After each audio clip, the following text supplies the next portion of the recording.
दिल्ली में आज हिंदू महासभा का 108वां स्थापना दिवस मनाया गया, जिसकी शुरुआत हवन के साथ हुई और हिंदू महासभा के सभी पदाधिकारी उपस्थित हुए और हजारों की संख्या में अलग अलग राज्य से आए पदाधिकारियों ने हिस्सा लिया और जय श्री राम और भारत माता जिंदाबाद के नारे लगाए गए। वहीं वीर सावरकर को फूल मालाएं अर्पित की गई। जब पत्रकारों ने राष्ट्रीय अध्यक्ष से बात की तो उन्होंने बताया, भारत एक सोने की चिड़िया कहलाता था और वह समय भी जल्दी आएगा जब भारत एक अखंड भारत के रूप में उभर कर सामने आएगा और फिर से सोने की चिड़िया खिलाया जाएगा। जब वह अपनी बात कह रहे थे तो उनके चेहरे पर एक अजीब ही मुस्कान और तेज था। वही हवन और यज्ञ भी किया है, क्या कहना चाहिए? आप सभी को जय हिंदू राष्ट्र। आज अखिल भारत हिंदू महासभा के 108वां स्थापना दिवस के अवसर पर आप सभी को हार्दिक शुभकामनाएं। सभी देशवासियों को अखिल भारत हिंदू महासभा के राष्ट्रीय स्तर पर स्थापना के 108 वर्ष पूरे होने के उपलक्ष्य में सभी देशवासियों को शुभकामनाएं देता हूं। आज के ही दिन 13 अप्रैल 1915 को हरिद्वार में अखिल भारतीय स्तर पर अखिल भारत हिंदू महासभा की स्थापना हुई थी। देश को स्वतंत्रता दिलाने के लिए और भारत को अखंड हिंदू राष्ट्र बनाने के उद्देश्य के साथ हिंदू महासभा की स्थापना की गई थी। ऐसे हिंदू महासभा की स्थापना 1882 में हो गई थी, लेकिन राष्ट्रीय स्तर पर 1915 में एक बहुत बड़ा कार्यक्रम हुआ था, जिसमें कई राजा महाराजा, साधु संत, शंकराचार्य, स्वतंत्रता सेनानी उस बैठक में थे और उन्होंने राष्ट्रीय स्तर पर हिंदू महासभा की स्थापना की थी। अखिल भारत हिंदू महासभा बहुत मजबूती से स्वतंत्रता आंदोलन की लड़ाई लड़ी और अंग्रेजों को भारत से बाहर किया, देश को आज़ादी दिलाई और अब अखिल भारत हिंदू महासभा अखंड हिंदू राष्ट्र की स्थापना और हिंदू और हिंदुस्तान के विकास के लिए कटिबद्ध है। आज स्थापना दिवस के अवसर पर अखिल भारत हिंदू महासभा के द्वारा केंद्रीय कार्यालय हिंदू महासभा भवन, मंदिर मार्ग, नई दिल्ली में जी और सभी सनातन धर्म प्रेमियों को भी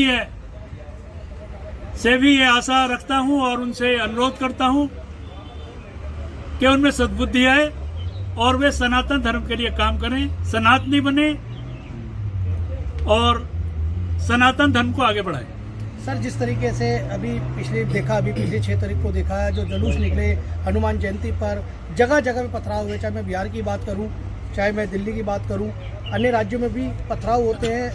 ऐसे फसाद हिंदू की शोभा यात्राओं पर ही क्यों होते हैं? ये तो आप भारत सरकार से पूछिए या उन स्टेटों से पूछिए जिनमें जुलूस निकलते हैं। हिंदू महासभा न किसी पथराव के पक्षधर है, न किसी को पथराव करने के पक्षधर है। हम तो शांति प्रिय लोग हैं, हिंदुत्व के लिए काम करते हैं, हिंदुस्तान के लिए काम करते हैं और हिंदू राष्ट्र में जहाँ भी जितना भी सहयोग होता करते रहे। सर, हिंदू महासभा के लोग कहीं ना जो महिला के साथ जो अत्याचार होता है, ये स्थापना दिवस मनाया जा रहा है। ये अपने स्थापना दिवस पर सभी देशवासियों को नहीं, पूरे विश्व के लोगों को शुभकामनाएं देंगे कि हमारा स्थापना दिवस है। सबको बधाई। कुछ और कहना चाहेंगे सर आज के इस मौके पर? आप पूछिए। सर, हिंदू कैसे एक हो? आप बार बार मांग कर रहे हैं कि हिंदू राष्ट्र बने, भारत देश हिंदू राष्ट्र बने, कैसे बनेगा? देखिए, जो लोग भटके हुए हैं उनको राह पर लाना ही हमारा काम है। हम हिंदू राष्ट्र पहले भी थे, आज भी हैं और पहले भी रहेंगे। ठीक है सर। हिंदुओं का सैनिकरण, ये इसका मतलब क्या, इसका अर्थ क्या, सैनिकरण क्या? देखिए, भारत कभी विश्व गुरु था। उस समय भारत बहुत ही संपन्न था, धन संपदा की कोई कमी नहीं थी, हमारे राजा महाराजा बहुत शक्तिशाली थे और हम पूरे विश्व में छाए हुए थे।